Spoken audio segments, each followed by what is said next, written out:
Hello everyone, welcome back to Gyan Kalyan. Last class আমি Cartesian product কথা পঢ়িছিলো আজি আমি relations ৰ বিষয় পঢ়িম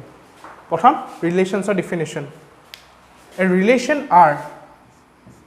from non-empty set A to non-empty set B is a subset of Cartesian product A cross B.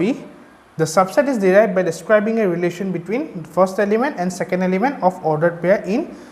A cross B. প্ৰথম কথা হল যেটো relation আমি যেটো relation R পাম হেতু প্ৰথমতে সাবসেট হ'ব কাৰ্টেসিয়ান প্ৰোডাক্ট A and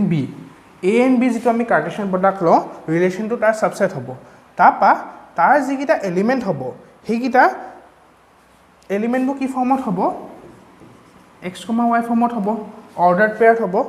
তেনেকুৱা অৰ্ডাৰ্ড পেয়াৰবোৰ আমি ৰিলেশনটো লম যত আমাৰ y আৰু x ৰ এটা ৰিলেশন আছে এই লাইনটো কবা সোৱা the subset is derived by describing a relation between first element First to is A2 and the second element of ordered pair in A cross B. It was the second element. Example ta lelo. Example lole bhal hobo. Ami duta set consider koru. Prothom set to dhoilo ami A. Second set to dhoilo B. A2 hoise A, A2 hoise B. Yat ami dhoilo 1 2 3 4 ase. Yat ami dhoilo 2 3 4 5 6 ase. A to A aru B ami dhoi loisu. Yat এই first সেটত যিকিটা element আছে হেকিটাক আমি x বুলি ধৰিলো আৰু second সেটত যিকিটা element আছে হেকিটা আমি y বুলি ধৰিলো এতিয়া আমি ৰিলেশন এটা ডিফাইন কৰিছো ৰিলেশনটো কেনেকুৱা হ'ব ধৰি লোৱা ৰিলেশনটো আমি ডিফাইন কৰিছো y = x r যিটো ৰিলেশন আছে r এনেকুৱা এটা ৰিলেশন যত y = x হয় তেনে হলে r ৰ কোনকিটা এলিমেন্ট আহিব প্ৰথম কথা r টো যেহেতু এক কাৰ্টেসিয়ান প্ৰডাক্ট a আৰু b ৰ সাবসেট হয় তেনে হলে তাৰ এলিমেন্টছ খিনি অৰ্ডাৰ্ড পেয়াৰ থাকিব কোনখিনি অৰ্ডাৰ্ড পেয়াৰ হ'ব সোৱা আমি যদি x ৰ ভ্যালুটো 1 ন তেনে হলে y ভ্যালুটো কি পাম 2 * 1 2 2 ইয়াৰ পৰা আহিছে 1,2 আহিলে তেনে দৰে আমি যদি x ৰ ভ্যালু 2 ল x ৰ ভ্যালুটো ইয়াৰ পৰা আহিব y ভ্যালুটো আমি ইয়াত পাম x ৰ ভ্যালুটো যদি আমি 2 ল তেনে হলে y ভ্যালুটো কি পাম 4 4 টো ইয়াত আছে তেনে দৰে আমি x ৰ ভ্যালু যদি আমি 3 ল তেনে হলে y ভ্যালুটো কি পাম 6 টো b আছে তাৰ পৰা আৰু x ৰ ভ্যালু আমি কি লব 4 লব পাম কিন্তু আমি যদি x = 4 ল y = কিমান পাই যাম 8 পাই যাম কিন্তু 8 টো বিট 9 হয় সেই কাৰণে এই ৰিলেশনটো এইগিটা পেয়াৰ আহিব এইগিটা অৰ্ডাৰ পেয়াৰ আহিব এটা তোমালোকে বুইছা চাগে ৰিলেশন টু প্ৰথম কথা হল এটা সাবসেট হয় কাৰ Cartesian product of A and B তাৰ পাছত তাত হেগিটা এলিমেন্টস থাকিব অৰ্ডাৰ পেয়াৰ থাকিব যিগিটাত আমাৰ যেটো ফাৰ্স্ট এলিমেন্ট ফাৰ্স্ট পাৰ্ট আৰু সেকেন্ড পাৰ্ট হেটা দুটা মাজত এটা ইন্টাৰ ৰিলেশনশিপ ডিফাইন দিয়া থাকিব সেই ডেফিনিশনটো যিকিটা স্যাটিসফাই কৰে হেগিটা হে এই R নামৰ ৰিলেশন সেটটোত আহিব এতিয়া কথাটো হল ৰিলেশন সেটত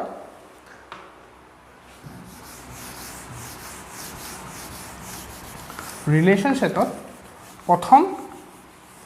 এই R ৰিলেশনটোত প্ৰথম যিকিটা এলিমেন্ট থাকে ইয়াত কি কি আছে 1 আছে 2 আছে 3 আছে এই 1 2 আৰু 3 যেটো সেট হয় হেতুক আমি ডোমেইন বুলি কওঁ domain of relation R domain মানে হৈছে হেগিটা এলিমেন্ট যিকিটা এই ৰিলেশনটো আমি যেটো ডিফাইন কৰিলো ৰিলেশনটো ডিফাইন কৰোতে যিকিটা আমি অৰ্ডাৰ্ড পেয়াৰ পাম অৰ্ডাৰ্ড পেয়াৰ যিকিটা ফাৰ্স্ট এলিমেন্ট যিকিটা ইয়াৰ কাৰণে হৈছে 1 ইয়াৰ কাৰণে হৈছে 2 ইয়াৰ কাৰণে 3 A 1 2 3 টো আমি domain of the relation R হ'ব তেনে দৰে ৰেঞ্জ অফ R হ'ব এই সেকেন্ড গিটা কি আছে 2 আছে 4 আছে 6 আছে এটো হ'ব আমাৰ 2 4 6 এটোক আমি range of the relation R বুলি কওঁ লগতে আমাৰ আৰু এটা বস্তু আছে হেতু হৈছে কোডোমেইন হৈছে হেতু সেট যেটো আমাৰ সেকেন্ডটো থাকে মানে আমাৰ যেটো সেকেন্ড সেটটো কনসিডাৰ কৰো সেই গুটে সেটটোকে আমি কোডোমেইন বুলি কওঁ এই এক্সাম্পলটো ক্ষেত্ৰত এটো মই জাস্ট এক্সাম্পলৰ সহায়ত বুজাই আছো কোডোমেইন কোনটো হয় ডোমেইন কোনটো হয় ৰেঞ্জ কোনটো হয় ইয়াৰ ক্ষেত্ৰত কোডোমেইন হয় যেটো আমাৰ সেকেন্ড সেট কনসিডাৰ কৰো হেতুক আমি এটা ৰিলেশনৰ কোডোমেইন বুলি কওঁ আৰু এটো ক্ষেত্ৰত আমাৰ এই B টো হৈছে কোডোমেইন আৰু তাৰ এলিমেন্ট গিটা কি হয় 2 3 4 5 6 এতিয়া সোৱা ইয়াৰ উপৰি আৰু এটা কথা আছে হেতু হৈছে যে এতিয়া 1 টো আমাক 1 আৰু 2 a টো এটা আমি অৰ্ডাৰ পেয়াৰ পাইছো নহয় এই 2 টো আমি 1 ৰ ইমেজ বুলি কওঁ এইটো ক্ষেত্ৰত 2 ইজ ইমেজ অফ 1 তেনেদৰে 4 is image of 2 6 is image of 3 তেনেদৰে আমি এই ৰিলেশ্যন এটা যেতিয়া অৰ্ডাৰ পেয়াৰবোৰ পাওঁ সেই সেকেন্ড এলিমেন্টটো আমি ফাৰ্স্ট এলিমেন্টৰ ইমেজ বুলি কওঁ এইটোৱে হৈছে আমাৰ মেইন ৰিলেশ্যনছৰ ডোমেইনৰ কথা আহি গ'ল ৰেঞ্জ কথা আহি গ'ল কো ডোমেইনৰ কথা আহি গ'ল লাষ্টত আমি যিকেইটা অৰ্ডাৰ পেয়াৰ আছে সেকেন্ডটো ফাৰ্স্টটো আমি ইমেজ বুলি কওঁ এতিয়া আমাৰ যেনেকৈ আমি কাৰ্ডিনেল নাম্বাৰ উলিয়াইছিলোঁ বিভিন্ন ক্ষেত্ৰত সাবসেটছ হওক বা লাষ্ট ক্লাছত আমি এটা কাৰ্টেছিয়ান প্ৰডাক্ট যেতিয়া কৰোঁ তাত কিমানটা এলিমেণ্ট থাকে সেইটো আমি গম পাওঁ তেনেদৰে আমি যদি দুটা সেট দিয়া থাকে তাৰ যদি আমি কাৰ্ডিনেল নাম্বাৰ গম পাওঁ প্ৰথম সেটটো আমি কাৰ্ডিনেল নাম্বাৰ ধৰি লৈছোঁ পি হৈছে এটা নাম্বাৰ এই সেটটোত যিমানকেইটা এলিমেণ্ট আছে সেইটো আমি পি বুলি ধৰিছোঁ তেনেদৰে বি সেটটোত আমাৰ যিকেইটা এলিমেণ্ট আছে সেইকেইটা আমি কিউ বুলি ধৰিছোঁ এতিয়া নাম্বাৰ অফ ৰিলেশ্যনছ কিমান হ'ব নাম্বাৰ অফ ৰিলেশ্যনছ হ'ব is equal to 2 to the power P into Q মানে 2 to the power P Q টাইমছত যিমান আমি ভেলুটো পাম সিমান নাম্বাৰ অফ ৰিলেশ্যনছ হ'ব এটা কাৰ্টেছিয়ান প্ৰডাক্টত ঠিক আছে কাৰ্টেছিয়ান প্ৰডাক্ট কিহৰ হয় এ আৰু বি সো এইকেইটাই বেসিক্যালি আমাৰ ৰিলেশ্যনছৰ যিকেইটা মেইন ডেফিনেশ্যন পাৰ্টটো আছিলে এইকেইটাই গোটেইখিনি কভাৰ কৰিছে এতিয়া আমি এক্সাৰসাইজ 2.2 লৈ আহোঁ এতিয়া আমি এক্সাৰসাইজ 2.2 ফাৰ্স্ট কোৱেশ্চনটোলৈ আহিছোঁ কোৱেশ্চনটো হৈছে let a equal to 1 2 3 4 up to 14 define a relation r from a to a by ৰিলেশ্যনটো ডিফাইন কেনেকৈ কৰা আছে x, y thrice x minus y equal to 0 where x, y belongs to a আমাক কি উলিয়াব লাগে সেই ৰিলেশ্যনটোৰ ডোমেইনটো উলিয়াব লাগে কো ডোমেইনটো উলিয়াব লাগে আৰু ৰেঞ্জটো উলিয়াব লাগে এতিয়া চোৱা আমাৰ দুটা সেট যিটো আমাৰ ৰিলেশ্যন আছে আমাৰ সেম সেটটোৱে দিয়া আছে এ সেট এলিমেন্ট কি আছে 1 2 আপ টু 14 ইফালে একে 1 2 আপ টু 14 লগতে আমাৰ ৰিলেশ্যনটো কি বুলি দিয়া আছে thrice x minus y equal to 0 মানে y is equal to thrice x আমাক এই ৰিলেশ্যনটো দিয়া আছে এতিয়া আমি প্ৰথমতে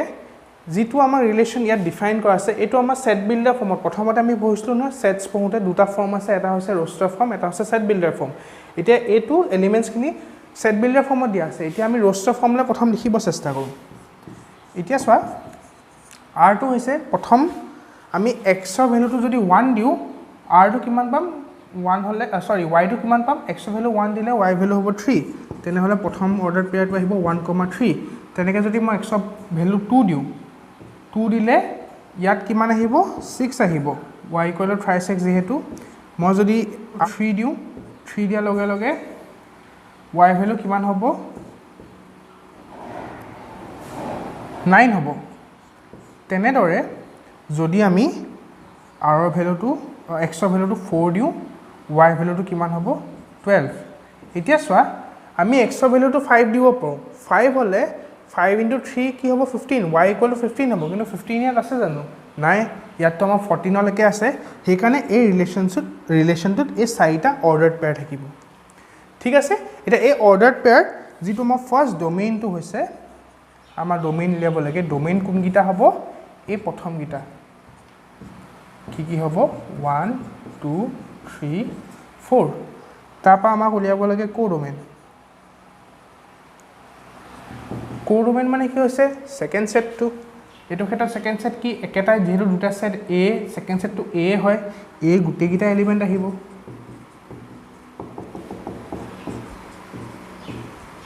লগতে লাষ্টত আমাৰ ৰেঞ্জটো লাগে